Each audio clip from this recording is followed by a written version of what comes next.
মহালয়ার দিনে একটা উপায় বলছি, এই উপায়টা যদি তোমরা করে থাকো তোমাদের ওপর থেকে অনেক ধরনের পূর্বপুরুষদের থাকা অনেক নেগেটিভ কিছু থাকে, কিছু ব্লেসিংস আটকে থাকে, কিছু ধরনের দোষ থাকে, সেগুলো কেটে যাবে।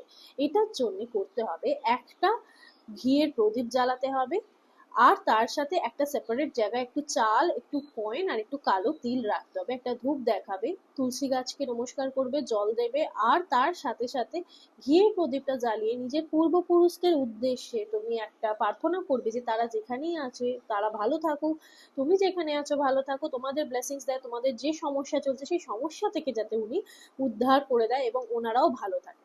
প্রদীপটা নিভে যাওয়ার পরে তোমরা যে কয়েন্স, চাল, চাল আর কালো তিল, এটা তোমরা কি করবে, পাখিদের খাইয়ে দেবে। আর যে কয়েন্স বা টাকা যদি তোমরা কিছু দাও সেটা ডোনেট করে দেবে। যদি ম্যারিড হয়ে থাকো তাহলে দুটো প্রদীপ লাগবে, একটা তোমার উদ্দেশ্যে, তোমার ফ্যামিলির উদ্দেশ্যে, একটা কিন্তু হাজবেন্ডের ফ্যামিলির উদ্দেশ্যে। আর যদি হাজবেন্ডও তোমার সাথে করছে তাহলে দুজনে একটা করে প্রদীপ জ্বালালেই চলবে।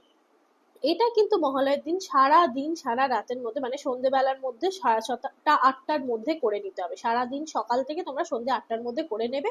আর যদি যারা রাত্রিরে করছো তারা পরের দিন চালটা দান করবে। আর কিছু দান পূর্ণ করলেও এই দিনে অনেক বেশি ভালো হয়। এতে কি হবে, তোমাদের প্রবলেম গুলো সলভ, বিশেষ করে শস্য দান করলে যে কোনো তোমাদের জীবনে সমস্যা